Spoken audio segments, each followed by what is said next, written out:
નમસ્કાર મિત્રો, શેર બજાર ગુજરાતી યુટ્યુબ ચેનલમાં તમારા બધાનું સ્વાગત છે. મિત્રો, આઈપીઓ ની સિઝન ચાલી છે. આ વર્ષે તો જબરજસ્ત આઈપીઓ આવ્યા અને રોકાણકારોને માલામાલ પણ બનાવ્યા. અને હવે એવામાં ટાટા ગ્રુપે પણ એનાઉન્સમેન્ટ કરી દીધું છે કે ટાટા ગ્રુપની કંપની આઈપીઓ લઈને આવી રહી છે અને આ આઈપીઓ નું કદ 15,000 કરોડ રૂપિયાનું હોઈ શકે છે. કેમ કે ટાટા ગ્રુપની કંપની છે તો આઈપીઓમાં રોકાણ કરવા માટે રોકાણકારો પડાપડી તો કરવાના છે. કેમ કે ટાટા ટેકનોલોજીસે રોકાણકારોને બમ્પર લિસ્ટિંગ ગેઇન આપ્યો હતો. તો હવે કઈ કંપની ટાટા ગ્રુપની છે જે આઈપીઓ લઈને આવી રહી છે એના વિશે આપણે તમામ માહિતી ડિટેલમાં જોઈએ. તો આ વિડીયોને તમે પૂરેપૂરો જોજો, જેથી કરીને જો તમે ટાટા ગ્રુપના કોઈ શેરમાં રોકાણ કર્યું હોય અને આઈપીઓમાં તમે શેર હોલ્ડર કોટામાંથી અપ્લાય કરવા માંગતા હોય તો તમને એના વિશેની બધી માહિતી ડિટેલમાં મળી રહે. ટાટા ટેકનોલોજીસના લિસ્ટિંગના લગભગ 1 વર્ષ બાદ ટાટા ગ્રુપ શેર બજારમાં ફરી એક કંપની આઈપીઓ લોન્ચ કરવા જઈ રહ્યું છે.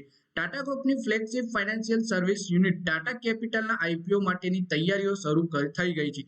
આ બાબતની જાણકારી ધરાવતા લોકોને ટાંકીને મીડિયા રિપોર્ટ્સમાં વાત કહેવામાં આવી છે. ટાટા કેપિટલ અને નોન બેન્કિંગ નાણાકીય સેવાઓ એનબીએફસી કંપની છે. આ કંપની ટાટા સન્સની પેટા કંપની છે.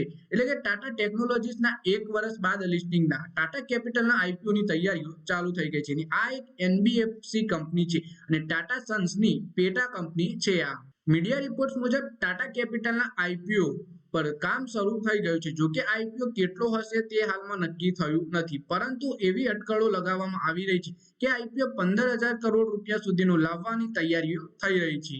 ટૂંક સમયમાં જ અન્ય બેંકોનો પણ આ પ્રક્રિયામાં સમાવેશ કરવા માટે સંપર્ક કરવામાં આવશે. આ પબ્લિક ઇસ્યુમાં પ્રાઇમરી અને સેકન્ડરી શેરનો ઇસ્યુ હશે. વાસ્તવમાં આરબીઆઈએ એક પરિપત્રમાં કહ્યું હતું કે ઉપલા સ્તરની એનબીએફસી માટે 3 વર્ષની અંદર લિસ્ટિંગ થવું ફરજિયાત છે. આરબીઆઈએ સપ્ટેમ્બર 2022માં જ પરિપત્ર જાહેર કર્યો હતો. 3 વર્ષનો સમયગાળો સપ્ટેમ્બર 2025માં પૂરો થઈ રહ્યો છે. આરબીઆઈના પરિપત્ર બાદ બજાજ હાઉસિંગ ફાઇનાન્સ પણ આ વર્ષે સપ્ટેમ્બરમાં લિસ્ટ થઈ ગયું. આઈપીઓને રોકાણકારો તરફથી અભૂતપૂર્વ પ્રતિસાદ મળ્યો હતો અને ઇસ્યુ કિંમત કરતા 135% પ્રીમિયમ પર આઈપીઓ લિસ્ટ થયો હતો.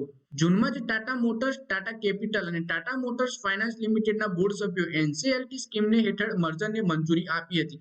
આ મર્જર પ્રક્રિયા હેઠળ ટાટા કેપિટલ તેના ઇક્વિટી શેર ટાટા મોટર્સ ફાઇનાન્સના શેરધારકોને જાહેર કરશે. આ પછી ટાટા મોટર્સની મર્જ થયેલી કંપનીમાં 4.7% હિસ્સો હશે.